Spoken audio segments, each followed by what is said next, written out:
Australian health experts are urging Meta to reconsider its removal of social media posts that educate the public about dangerous illicit drugs. For more, let's bring in Dr. Karen Sutherland from the University of the Sunshine Coast. What have they actually been removing? It's been health and safety information that mention particular drugs. So it must be that the AI in Meta is just picking up on the drug itself and just removing it without looking at the context. So one of the major ones, there was a Spilt Milk Festival in Canberra.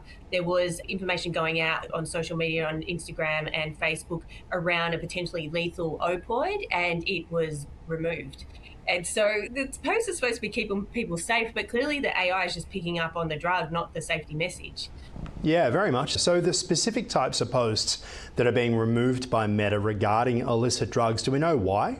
They're at community standards, and I think they're just basing it on keywords, really, drug names, things like that. So rather than looking at the whole message, the AI is just picking up those sorts of things. It's AI and sentiment analysis, using it for that sort of analysis and research. It's better, but the AI still can't seem to track the context and the nuance of language. And so, yeah, it's just picking up on the keywords, not looking at the entire message, which is a safety message saying don't do drugs. It's just picking up on drugs and saying that must be a bad message. Unless those crazy coders at Meta are secretly trying to ruin this.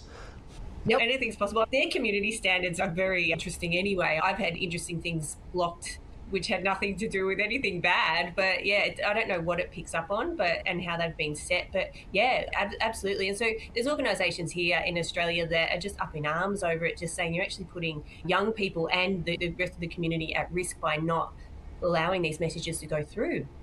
Yeah, and how are the Australian drug checking services trying to use social media to educate the public? And I would imagine these are probably sponsored posts as well, as they're trying to reach more and more people. Yeah, for sure. And I mean, there are organisations like CanTest and Pill Testing Australia and Know Your Stuff New Zealand as well. So it's also happening in New Zealand. And I mean, it's around education. It's also when there is, like I mentioned at the Spilt Milk Festival, there was the potential of really harmful drugs are harmful, yes, but ones that are going to cause a lot more damage out there, to inform people about it and encourage them to have their pills tested at these festivals where it's allowed. And rather than just seeing that whole thing as bad, it's not really helping the public make their own choices in that respect to keep themselves safe. It is a really weird one, isn't it? Because the impacts of removing these posts could have a fair deal of negative impact on public health awareness, and that's the whole point of this. And as you say, really, it's the AI which is going through, seeing the word drug and saying this is a bad post. It's terrifying that a company like Meta is able to raise billions of dollars for AI, and yet something so simple seems to be beyond it. 100% agree. Clearly, they're not spending their money on that, because it probably would be a lot better.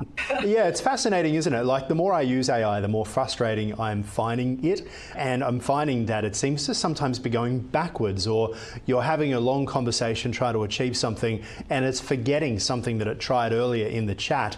And you think to yourself, how is it not remembering this? How is it not doing this? Do you think it's the number of people who are using and it's perhaps overwhelming? Do you think that they're deliberately making it dumber? It just seems to be going backwards a lot of the time.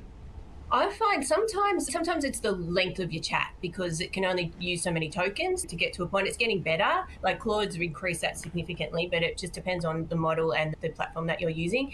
I find sometimes that if they're actually doing things in the back end of it, it can really diminish my experience. Like the other day, Claude, who I normally don't have any problems with, I actually had to keep paying for extra usage because it kept mucking things up like all the time. And it was just on one day. They actually put a tweet out about that. One of the leaders of Claude put a tweet out about that, saying we're aware that this is happening. I was getting all sorts of messages because everyone's shifted across to Claude from OpenAI. People are finding it easier with everything, particularly coding websites. But as you say, all of a sudden, you're going from that $20 a month plan to the $180 a month plan, and yet you're still running out. And it seems to be this ongoing challenge that they're struggling to keep up with demand, surely. Yeah, I'm not sure I think it's been beyond their wildest dreams having this huge group of people come over from ChatGPT, particularly with all the US government stuff. It seemed to be in response to that. So yes, I think they're grappling now with their own popularity, which is what they wanted all along. Yeah. All right. Now, the FBI, meanwhile, sounding the alarm as AI fuels a surge in cybercrime with record losses toppling $20 billion and fraud schemes becoming harder than ever to detect, setting the stage for a new era of digital risk. So how is AI changing the scale and sophistication of cybercrime today, would you say?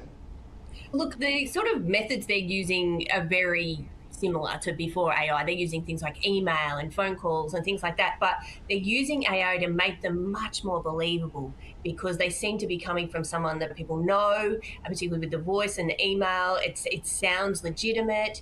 And as we've discussed in previous interviews, AI can now be used to really gather so much information very quickly on someone. So using agents to go off and actually build a profile on someone in particular. So then they have all this sort of intel to be able to weave that into their direct interaction with you to make you feel like it is someone that you know, or it's legitimate, coming from a legitimate organisation, because they know things that you wouldn't think a stranger would know. And so it's things like that. Also, love scams. These have been going on forever, but now AI has made it seem even more legitimate, particularly with the use of voice AI and things like that. It's becoming really difficult to identify what is real and what is not, and that's where the scam lies. And so many victims obviously unable to recognise when AI is involved in scams. That's the art here, isn't it? Particularly when it's things like your name being involved, or maybe if you've got a delivery you're expecting, click on this link because there's been a delay. A lot of people are likely to fall for it because there's an urgency to it too, isn't there? Yes, and it's because they just don't think it is a scam. They just think it must be true. And receiving a phone call from someone that sounds like them saying, look, I'm in a bit of a bind. Can you please send me some money? Or I've lost my phone. I'm calling from a different number. And it sounds like them. How can you question that and make sure? I've seen lots of families now have a word that they must say if they are ringing from different phones and things like that, just to make sure that it is the person that they're speaking to and it really is them. So thinking about the sort of security measures that can assist with that to ensure that you're not scammed is really important. Have you ever fallen for an AI-related scam? And if you have, has it made you stronger and on the lookout for it? Or do you think that the whole concept is that it's so hard to tell that even if you fall for it once, you'll probably fall for it a second time? Look, I did have a situation last year where I was using LinkedIn Marketplace and someone was looking for someone to help them with meta ads, and it was coming from a legitimate LinkedIn account. I went and checked all of that and they said, we'll email you a brief, and that came from a legitimate account and a legitimate company. But I opened that PDF and it just did a number on my laptop, and it meant that every time I clicked in and logged into Meta, they got my password changed, it kicked me out. And it was someone in Vietnam selling shoes on my Facebook business page. They completely hijacked it and was using my ad account and my money to sell shoes on the page. And Meta was great. I ended up getting Meta certified and paying for that so that I could get access to the help desk. They were amazing in getting that and fixing that up for me. But it just can happen so quickly. I would never use LinkedIn Marketplace again, because while there might be legitimate people on there are also people on there just waiting. And after that, I also found that I was started to get sort of scammy emails and things because they thought, oh, she's a soft target, we'll just keep trying. But I was much smarter and wiser after that. I'm more concerned about the weirdos buying your secondhand shoes. The new shoes. We better leave it there. Send me some of your shoes. I'll talk to you soon. Thank you.